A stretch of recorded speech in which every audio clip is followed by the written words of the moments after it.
He also quoted a Quranic verse, La ikraha fi din, which means there is no compulsion in religion. Compulsion is worthless. At the point of the gun or the knife, you force somebody to say, read the Shahada, the Kalima, the Creed of Islam, and the man is forced to read. What is it worth? Nothing. There is no compulsion in religion. But the insinuation is that the Muslims were doing compulsion. I said, look, my brother, Sharosh, you are a proof that the Muslims didn't use any compulsion for 1,400 years.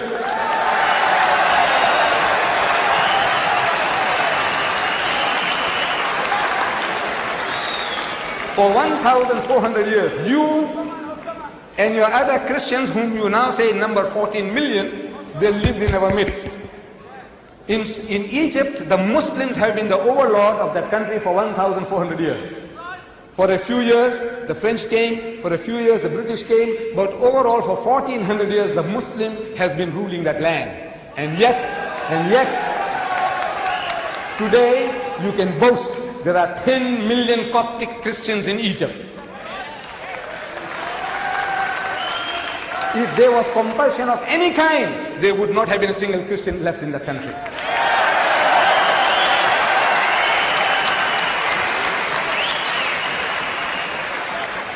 The Muslims ruled Spain for 800 years. 800 years. Because we failed to deliver the message, we were kicked out. We were kicked out. Shame on us. We didn't fulfill our obligations. But if they had used any type of force, even economic force, for 800 years, there would not have been a single Christian left in the country.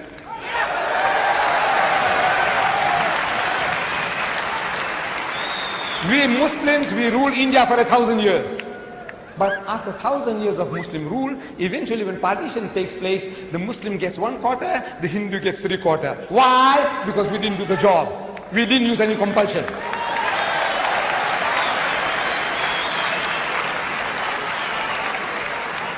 And which Muslim army went to Indonesia?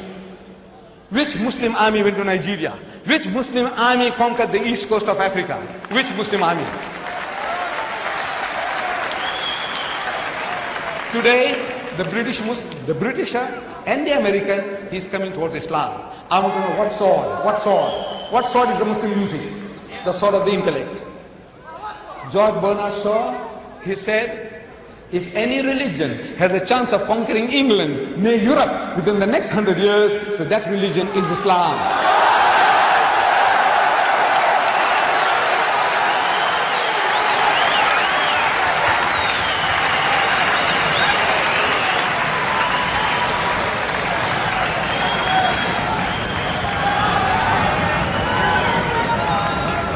Look, Bernard Shaw had the foresight, he could see. But we Muslims, we have failed Islam. Wallah, we have failed. We have failed. We haven't made a start yet.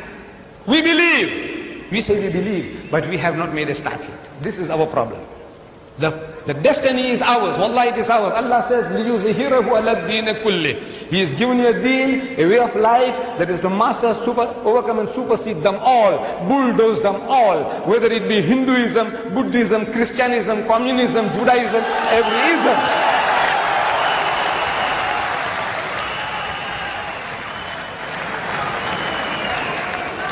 Sword.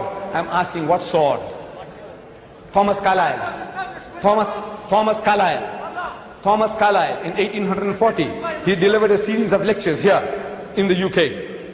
In England, Thomas Carlyle, one of the greatest thinkers of the past century. Thomas Carlyle. And he says, the sword.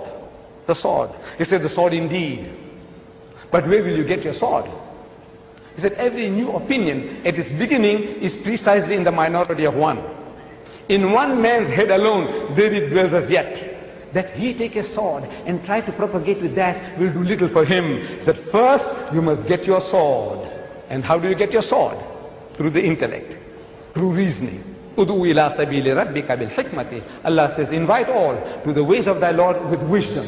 the sword of the intellect, of wisdom. وَالْمَوْعِزَةِ الْحَسَنَةِ, and with beautiful preaching. وَجَادِلْهُمْ بِالَّتِي أَحْسَنَ, and reason with them in the ways that are best and most gracious. This is the sword.